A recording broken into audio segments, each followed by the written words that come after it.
تینوں حضرات السلام علیکم ورحمۃ اللہ وبرکاتہ و مغفرتہ۔ پروگرام احکام شریعت اور فقہ حنفی سے متعلقہ مسائل کے ساتھ ایک دفعہ پھر آپ کی خدمت میں حاضری کا شرف حاصل ہے۔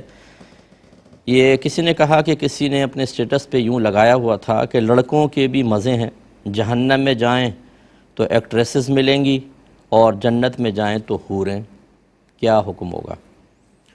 دیکھیں، سب سے پہلے ایسے لوگوں کو تجدید ایمان اور تجدید نکاح کرنا پڑے گا، کیونکہ اس میں ایک طریقے سے جہنم کے عذاب کا مذاق اڑانا اور جو اللہ تعالیٰ کا جہنم کے تذکرے سے، نبی کریم صلی اللہ علیہ وسلم کے جہنم کے تذکرے سے مقصود تھا کہ دلوں میں خوف پیدا ہو اور انسان اطاعت کی طرف آئے، نافرمانی سے بچے، شیطان کے مقابلے کی طرف آئے، نفس سے مقابلے کی طرف آئے، گویا کہ اس مقصود کو کل کرنا ہے۔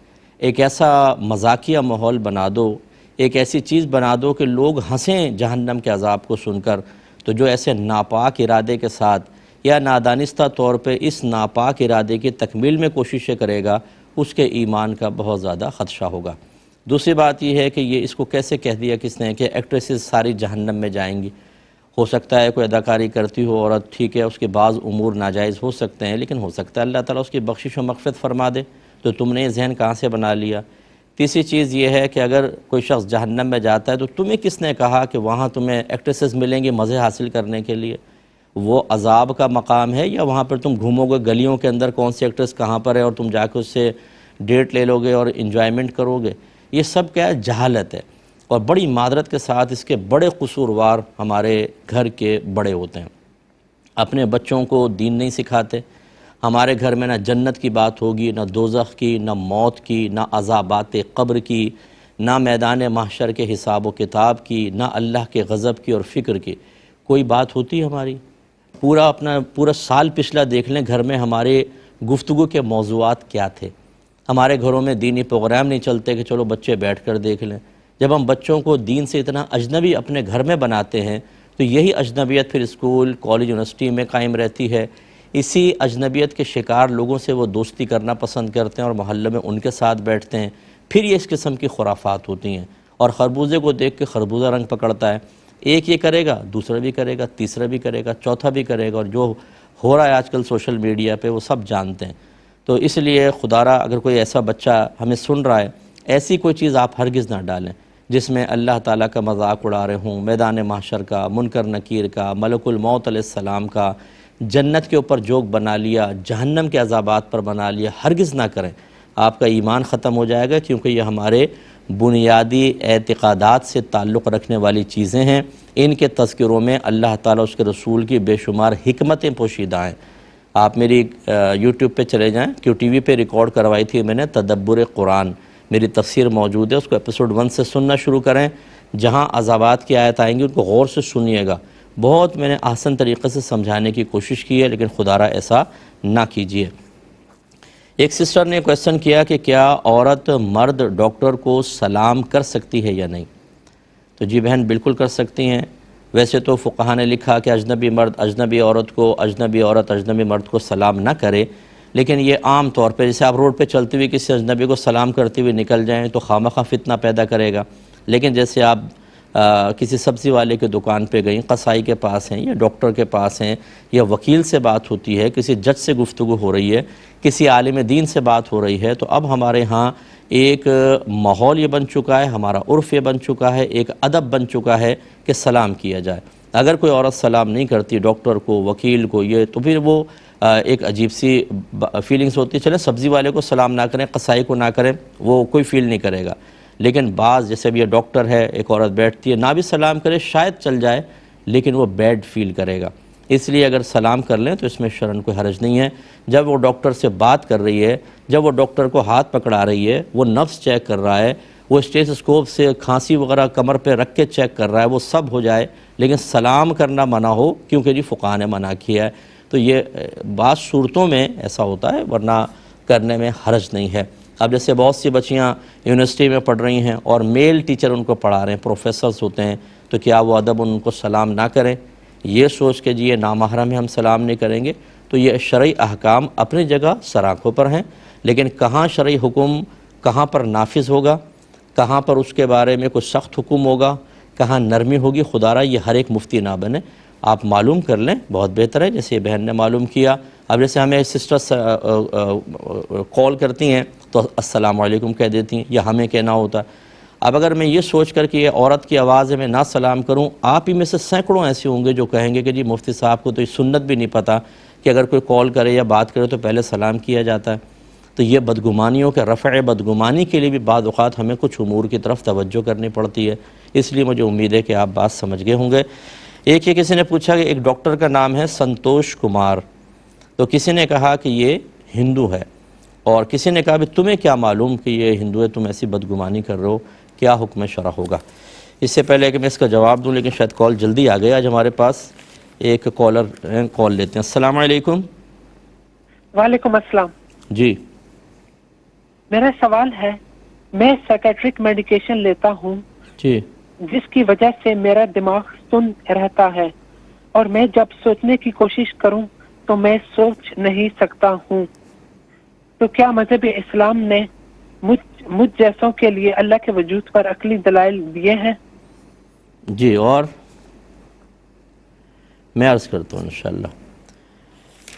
چلیں آپ ہی کا لے لیتے ہیں. دیکھیں مسئلہ یہ ہے کہ اگر آپ کوئی میڈیسن وغیرہ یوز کر رہے ہیں جس کے ایسے ایفیکٹس ہیں کہ آپ کا دماغ پراپر ورکنگ میں نہیں ہے, تو کیا مطلب آپ واش روم نہیں جاتے, آپ کپڑے نہیں بدلتے, آپ کھانا نہیں کھاتے, آپ ماں باپ کو نہیں پہچانتے, یا آپ چھت پہ چڑھ کے تیسری منزل سے چھلانگے لگا لیتے ہیں کہ جی میرا ذہن تو سن تھا, یا صبح ٹشو مکھن میں بھگو کے کھا جاتے ہیں کہ جی میں تو ڈبل روٹی سمجھ کے کھا گیا, یا واش روم کسی اور کے گھر میں گھس جاتے ہیں واش روم کرنے کے لیے. ایسا تو نہیں ہے, دماغ تو پراپر کام کر رہا ہوتا ہے. سن ہو جانا, مکمل طور پہ ورکنگ نہ کرنا ایک الگ چیز ہوتی ہے, لیکن دماغ آپ کا کام کر رہا ہے. آپ ماشاءاللہ کال کر رہے ہیں, دیکھیں نا آپ نے کال کی ہی سب کچھ, آپ کا دماغ کام نہ کر رہا ہو تو پھر عقلی دلائل تو ہر جگہ موجود ہیں. آپ اپنا پوری باڈی کا نظام دیکھ لیں, بغیر بنائے آپ ایک سیمنٹ لا کے, بجری لا کے, سریا لا کے رکھ دیں, سب چیزیں دروازے کھڑکیاں, اور کہیں خود بخود گھر بن جائے گا اور ہم رہنا شروع کر دیں گے. آپ پہ لوگ کہیں گے تم بے وقوف انسان ہو, کیسے ہوگا. تو یہ ہم کیسے بن گئے, باڈی کا نظام کیسے چل رہا ہے, آٹومیٹک نظام, پھر پوری کائنات کا نظام کون چلا رہا ہے. کروڑوں لوگ, میں سوچتا ہوں کبھی حیران ہو جاتا ہوں, ہمارے کراچی کی آبادی 3 کروڑ ہے. 3 کروڑ آدمی میں سے اگر ایک ایک آدمی روزانہ 1 کلو پانی بھی خرچ کرتا ہو, 1 کلو, اب اس کو 3 کروڑ سے آپ ملٹیپلائی کریں, کتنا پانی, پھر پورا مہینہ, پھر پورا سال, پھر پوری زندگی. اللہ تعالیٰ نے کیسا میٹھا پانی وافر مقدار میں ایسی بن گئی, ایسی پیدا ہو گیا. سورج کی روشنی 8 سیکنڈ میں ہمارے پاس یہاں پہنچتی ہے. اتنا پرفیکٹ فاصلہ ہے کہ وہ آتی ہے تو مضر صحت نہیں ہوتی بلکہ صحت دے کر جاتی ہے. سبزیاں اس سے, زراعت وغیرہ اس کی وجہ سے بیماریاں دور ہوتی ہیں. اگر ذرا بھی سورج قریب ہو, ذرا دور ہو, دنیا یا تو بہت ٹھنڈی ہو کے ختم ہو جائے گی یا جل جائے گی. ایسی سورج کی ریز کیوں نہیں آتی ہمارے پاس, پھیلی ہوئی ہیں اسپیس میں, لیکن ہمارا ایک میگنیٹک فیلڈ ہے جو اس کو روک رہی ہے مسلسل, اندر نہیں آنے دیتی. یہ خود بخود ہو گیا. تو یہ ایسے سینکڑوں ہزاروں دلائل ہیں. میں گزارش کرتا ہوں آپ یوٹیوب پر جائیں, اسپیس لکھیں, جو آپ کے سامنے کلپس آئیں ان کو سنیں. اردو میں بھی ہیں, پڑوسی ملک کی بہت ساری ٹرانسلیٹ کر کے انہوں نے ڈالی ہوئی ہیں, انگلش کے اندر ہیں, اگر آپ سمجھ سکتے ہیں. اس سے آپ کو اندازہ ہوگا کہ اللہ تبارک و تعالی کس طریقے سے کائنات کے نظام کو بے نقص چلا رہا ہے. یہ سب عقلی دلائل ہیں ایک ذات کے کائنات کو کنٹرول کر کے بے نقص نظام چلانے پر. تو انشاءاللہ آپ کا دماغ بلکہ جو سنے نا وہ بھی کھل جائے گا ایک دم. جب ان عقلی دلائل پہ آپ غور و تفکر کریں گے تو آپ کے چاروں شانے, چاروں یعنی طبق روشن ہو جائیں گے, جس کو کہتے ہیں نا. انشاءاللہ آپ دیکھیں ذرا. ایک اور کالر ہیں. السلام علیکم. وعلیکم السلام. مفتی صاحب کیسے ہیں؟ جی اللہ کا بڑا کرم. سر میں کینیڈا سے بول رہا ہوں. جی بولیے بولیے, مسئلہ کیا ہے؟ میں جی سر 2-3 سال پہلے ادھر ایک دکان میں نے خریدا تھا, تو ایک مفتی صاحب سے مشورہ کیا تو انہوں نے کہا اللہ سے پارٹنرشپ کر لو, تھوڑا سا پیسہ الگ کر لو. یہ تھوڑا سا پیسہ میں الگ کرتے کرتے $400-500 $1000 ہو جاتا, میں غریب کو دے دیتا ہوں. تو پہلے سوال یہ ہے, کبھی کبھی ادھر بینڈر آتا ہے سر, وہ بینڈر کو کیش دینا پڑتا ہے, ہمارے کو اتنا کیش ہوتا نہیں ہے, تو وہ پیسہ اٹھا کے ہم وینڈر کو دے دیتے. جب دوبارہ کیش آ جاتا تو پیسہ ادھر میں واپس رکھ دیتا ہوں. اب سوال یہ کہ اس کا کیا شرط؟ ٹھیک ہے میں بتاتا ہوں. دوسرا کویشچن آپ کا. اور جی سر, اور یہ کہ یہ جو پیسہ ہے اللہ کا پیسہ ہے, وہ تو میرا نہیں ہے. یہ پیسہ جو ہے میں کوئی اپنا ذاتی, جیسے بھائی ہے, رشتہ دار ہے, کوئی بہنوئی ہے,